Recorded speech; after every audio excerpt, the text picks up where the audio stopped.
Have you ever wondered who makes the big decisions about special education in Douglas County? I know I have. Or have you ever wished you had a clearer picture about what's happening behind the scenes? Well, today we unwrap that just a little bit by sitting down with Liza Meier. She's the Executive Director of Special Education in DCSD. This conversation with Liza was just a beginning. We had tons more topics we would love to talk about and share, but not surprisingly, Liza had a lot more meetings she had to get to. So I hope you enjoy the conversation we had today, and feel free to leave us comments if you had any additional questions or more information you wanted us to bring back to Liza. So let's jump into another one here on Special Ed, IEPs, 504s, oh my, Conversations with DCSD. Hey everyone, welcome to our Parent to Parent podcast, where we connect families in Douglas County with real information, real resources, and voices from inside our school. I'm your host, Aleia Mastroianni, and today I'm joined by many of our awesome DCSD board members, Courtney, Kelly, Meredith, Jason. Today, we're really excited to introduce someone whose leadership impacts every student who has an IEP or 504 in our district. And that's our Executive Director, Liza Meier. Our goal today is pretty simple. We want to let you know who she is, let you know what she's working on and her team, and what we can expect moving forward. Hi, Liza. Hi, thank you for inviting me. Thank you so much for making time for us. We know that you're crazy busy, so we are going to speed through this. First, I would love it for parents to understand, what is your job? You are the Executive Director of Special Education. What does that mean? How does it impact students? How does it impact decision-making in our district? Great question. And so, as you said, my title is Executive Director of Special Education, but it's not just special education that I have the privilege of working with. So I will start with special education, though. We have in our central office staff, we have 9 special education coordinators who support our schools. We have other coordinators, but those are the 9 core ones. And then we have other coordinators and staff that help support other entities of special education. Now, when I talk about our system, our coordinators all support a feeder region in our district. A feeder would be described as a high school, the middle schools, and the elementary schools that feed that high school. And so we have someone that's attached to each of those, and that's meaningful for a few reasons. One, geographically, it makes sense, so we don't have someone driving across the district all day long and wasting time driving. They're able to jump from one school to another. Like, for instance, if you're in Highlands Ranch, you can drive about 5 minutes and you're at a different school and you can get there very quickly. And then I would be remiss if I didn't talk about, in special education, we have other people who support our data. So right now we have data specialists working on our reports to submit for our account, which federal funding will be based on. And so we want to make sure we are counting every single student we are serving to make sure we get the funding to pay the staff to continue supporting those students. Data is king everywhere, but especially in special ed. I wanted to jump back and learn a little bit about you. How did you enter the world of education, and how did you find special education? Oh, great question. I do come from a family of educators. On my mother's side, there are 4 sisters, and 3 of them are in education. 1 is in nursing. So I would say, everybody's in a helping profession. I went to college and after that and said, I'm not going to go into education. Like, I've seen everybody else do it. I'm going to do something different, and then, of course, it turned around. I tried some different things and was like, none of those fit. Tried education, and I said, yep, here we go. I went in to get my degree in elementary ed and special education, and I didn't know exactly where I wanted to go with it. But then that is the gift of student teaching. I went to a 4th grade classroom and taught it, and it was good. I was good. And then I went to a high school special education setting, and I was like, oh my gosh, this is it. This is what I need to do. And that is what I did. So, Liza, I get to work with you through DCSD, which is awesome. And I know that for our organization and for the district, fostering those relationships with families, between district and families, is a core principle for both of us. It's something we're both really dedicated to. I was wondering if throughout your career, which was all over, starting in New York and coming out to Colorado, do you have an experience that helped shape how you view the importance of the family school relationship or partnership? I can, and thank you for giving me these questions ahead of time so I could get some thought into this. I think anybody who's in education, that you have some students and some families that stick out in your head as meaningful in a certain way. Every student is meaningful, but sometimes there are things that just stay with you. One of these is a student I had, and his name was Dylan. He is probably 35 now. So time keeps going. Yeah. Okay. He was a high school student and he came in ninth grade. He was a student whose mother would leave me a voicemail every single day. She was asking a lot of questions and worried and concerned. So I was watching him, and I'm seeing him in classes and helping support him. And I'm like, okay, he's navigating ninth grade pretty well socially. He's got a bunch of friends, looking at it. And I could have taken that two ways. I could have said, Mom is calling me every day. Let the kid, navigate ninth grade. Or I could have said, okay, what's going on? What are we missing here? And so I did take that second route and decided, let's figure out what's going on with her. And really the crux was, she said, I've been banging this drum for years and he can't read and nobody is listening to me. And he is in ninth grade and I'm not going to stop fighting for him. And she was absolutely right. We had a ninth grade student who could not read, and he did a great job of masking it. And he was going to classes, he had friends, like none of those were issues, but he couldn't read. And we were at that point, if he didn't do anything after high school for special education, we had 4 years to get him in a place. So we did work together and get him the specialized instruction he needed in order to increase his reading levels. But you know what? If that parent hadn't called me and hadn't persisted, I worry, Sure. that might not have been caught. And so sometimes those are the hardest pieces, but you got to listen. And I think that's a story that actually will resonate with a lot of our families. You're right. Students are really good at masking.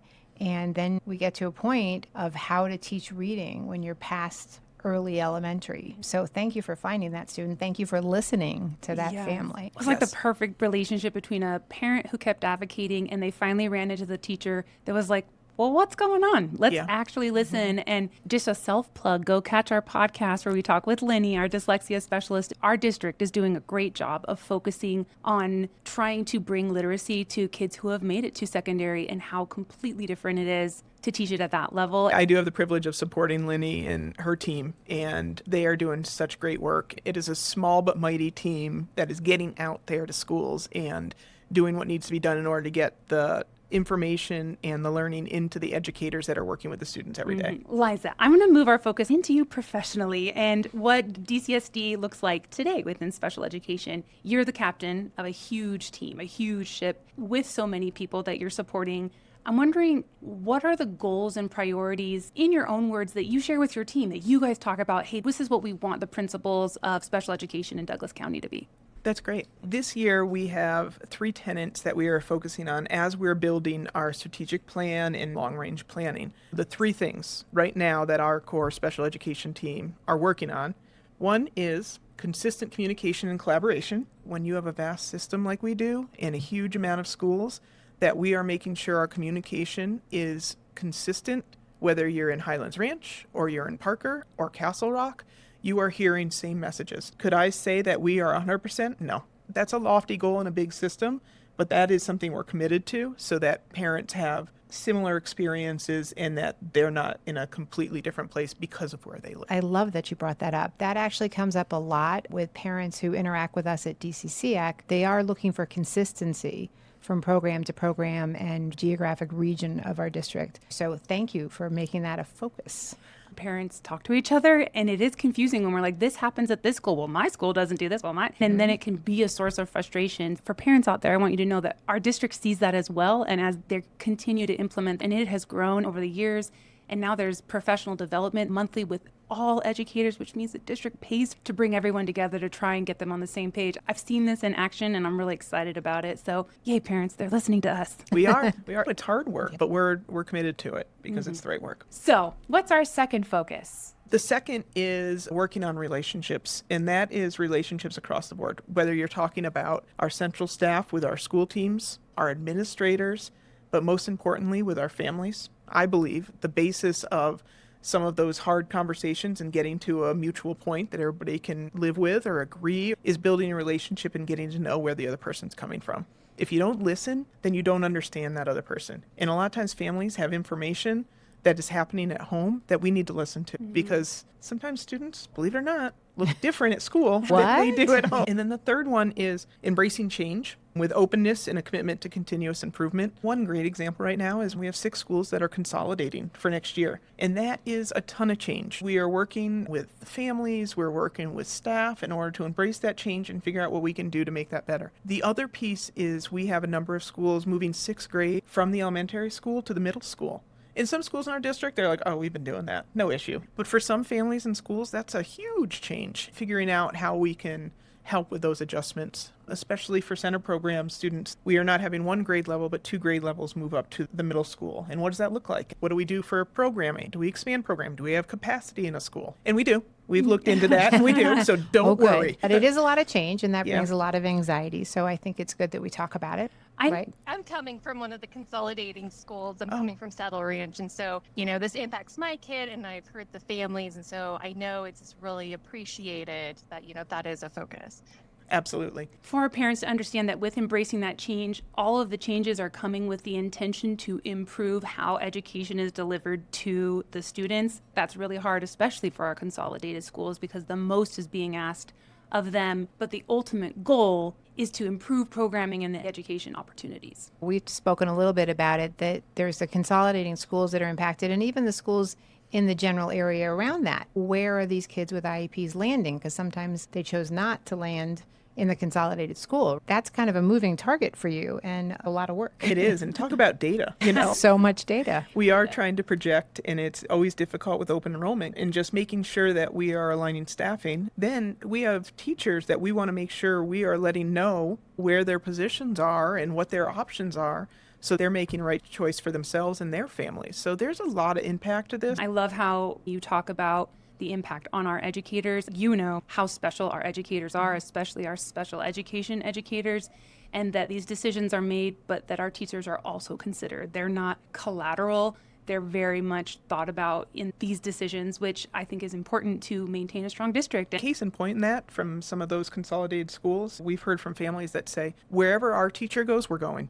Because that's so meaningful to them. That tells you That sure does. volumes. And just to flag up for our parents who might be listening who are on the complete flip side of this, we also, with our very diverse district, have people say, hey, I'm moving to an area and there's no schools in my area. The challenges facing our district and our special education team are so very different to what we're facing in the north of our district and the south of our district. With this large district, what is something you're proud of? I would definitely say our asset is our educators. All of our teachers, our support staff are incredible. I happened to be in a classroom in one of our center programs yesterday, just doing an observation, and it was incredible.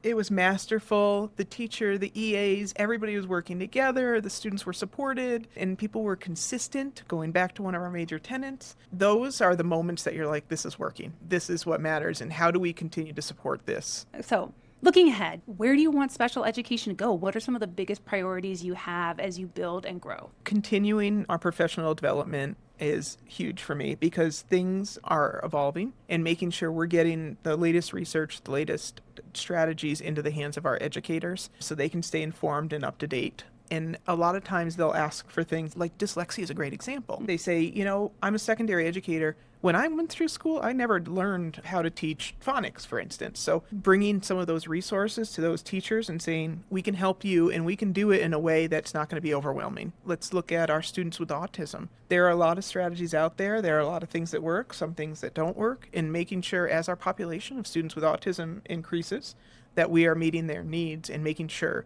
that the people working with them every day feel confident in meeting those needs. Can I piggyback on that a little bit? As we know, the vast majority of our special education students are in general education. So is there a collaboration between special education and special educators and general educators? We are working on that collaboration, and that falls into one of the tenets, consistent communication and collaboration. I'm going to go back to dyslexia. We are working with our curriculum instruction team to make sure that we are consistent in the interventions. Not all students with dyslexia are identified for special education. Let's talk about the universal screeners. We will actually be rolling out ahead of when we have to. So we are actually going to be starting that next spring with our kindergartners. Excellent. We have actually just finished training all of our kindergarten teachers in the district of how to administer those. And that is our kindergarten teachers, but we're also having our support staff knowledgeable about what's going on, so then we could figure out what next once we have the data. Oh, that's amazing. I love that you just touched on the kindergartners, because when we got to meet with Lisa, she was talking about the early identifiers that they use and the different strategies, and also to educate and make the parents feel a little bit more at ease, because there is so much confusion, so much gray area, and where do I go? How hard do I advocate? how often do I call my teacher every day? Does that actually matter? So the fact that you're kind of hitting on these things, I think will really make a big difference. That's awesome. And that does fit into our collaboration. Our early childhood teams, who are amazing, we are collaborating with our special education team, especially for those students on IEPs, in order to make sure we have smooth transitions from pre-K to kindergarten for those students. And her team do amazing work in getting our students ready. And we're continuing to work on early childhood too, but that's a whole different podcast. I think it's important is another thing we hear from parents a lot is transitions are very scary, whether it's from preschool to kindergarten or into middle school or into high school.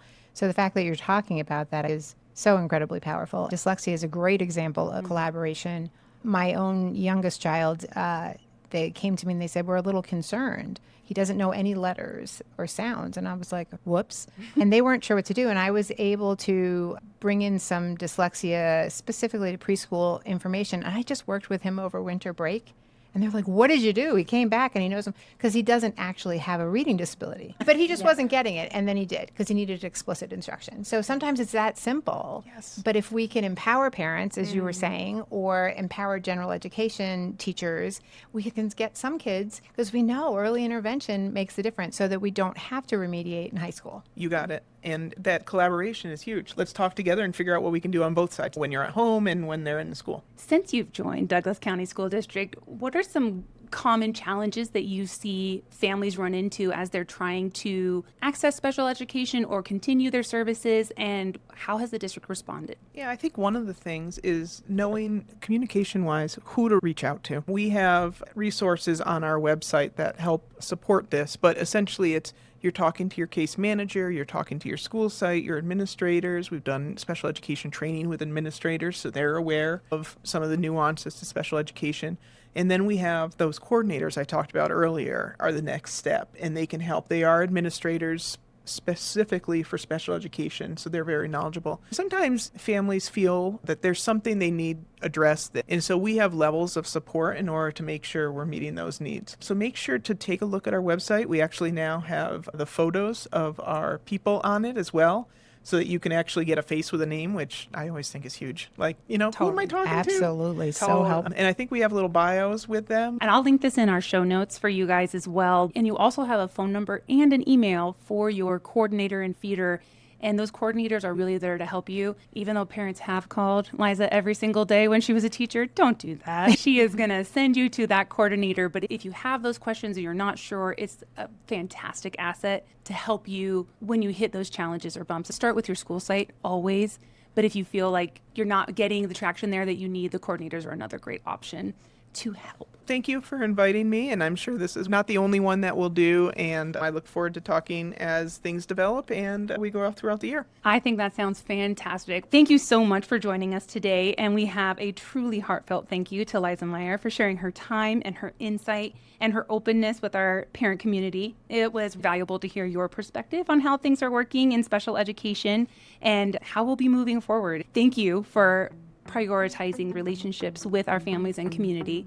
And thank you, everyone, for listening. If today's conversation resonates with you, please share it with another DCSD parent who might need to hear that they are also not alone. You can always find more episodes, resources, and upcoming events at dcciac.org. I'm Aleia Mastroianni, and this has been Special Ed IEP 504, Oh My, Conversations with DCSD. Until next time, we're here to help you navigate special education together, one conversation at a time.